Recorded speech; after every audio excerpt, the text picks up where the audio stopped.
Welcome to video number 6 in the Trimlight Select series, Troubleshooting the Home Network Trimlight System. In this video, we are going to address some common issues that may arise with your Trimlight system when you are paired to your home network. If you are having difficulty with your system, the following steps we are going to discuss should resolve any issues you may be having. The most important aspect is making sure you are following all the correct steps to control your Trimlight system. More often than not, we find that issues tend to arise from user error rather than a glitch or malfunction in the Trimlight system. Before we begin, I want to clarify that video number 6 is for customers that are currently paired to their home Wi-Fi network to connect to their Trimlight system. If you are, continue watching this video. If you are currently using the blue light Trimlight signal to connect, please stop watching this video and go watch video number 5 on troubleshooting Trimlight when using the Trimlight Wi-Fi signal.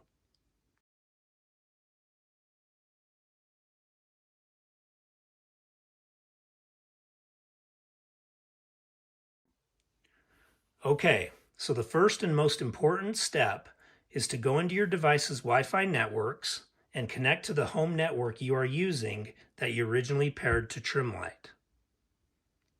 Remember, this must be a 2.4 gig signal as Trimlight will not connect to a 5 gig signal. Once connected, you can open the Trimlight app and Trimlight should appear in the main screen with the toggle switch. If Trimlight does not appear in the app, locate the white Trimlight controller, usually housed inside an enclosure in your garage, and confirm you have a solid green light on the controller. If you see no light, or flashing green light, or a blue light, quick press the STAAP button on the controller until the solid green light appears. If by chance you cannot get the green light to appear, simply unplug the controller for 1 minute and plug it back in. This is a soft reset and will resolve most issues with your Trimlight system. Once you get the solid green light to appear, the controller should be paired to your home network again, and you should now be able to control the system through the Trimlight app. Open the Trimlight app and Trimlight, or your network name, should appear on the main screen with the toggle switch.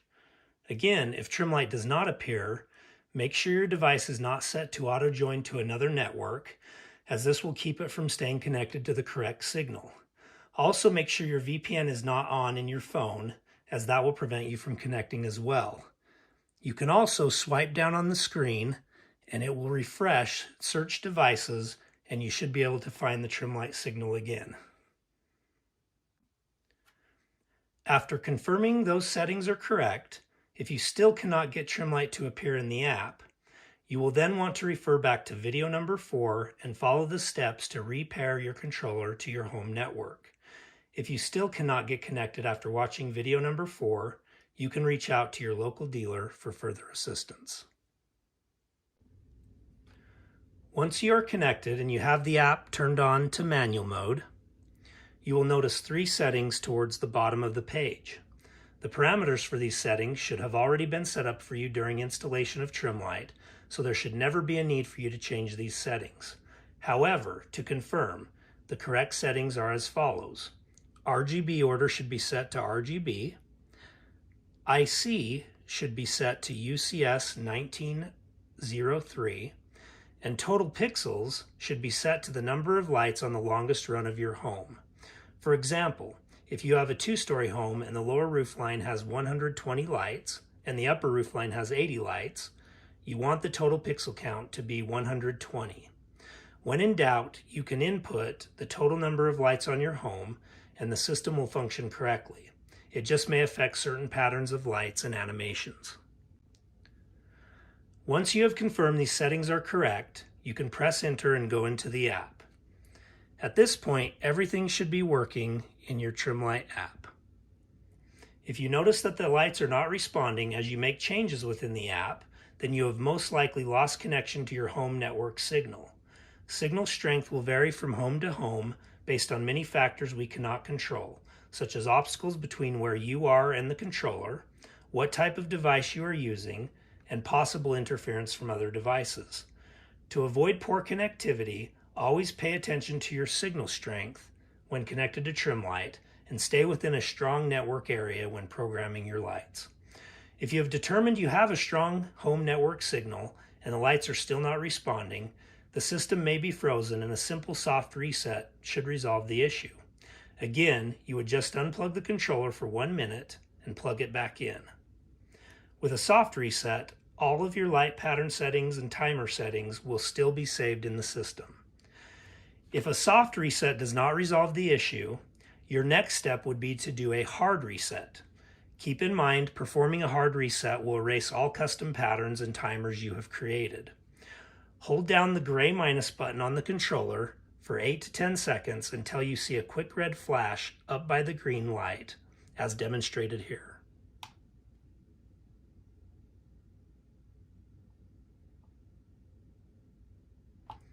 Once you see the flash, then unplug the controller for 1 minute and plug it back in. This will complete the process. A hard reset restores the controller back to factory default settings, will clear all error codes, and should resolve any issue you're having with your trim light system. If the hard reset fails, you can reach out to your local trim light dealer for further assistance. In rare cases, your system may still have malfunctions after you have performed all the troubleshooting processes we discussed. If this occurs, reach out to your local dealer, explain to them you have went through all troubleshooting steps and that your system is still not functioning correctly, and they will work with you to confirm the equipment is malfunctioning and replace your trim light controller when necessary. Thanks for watching the trim light troubleshooting tutorial.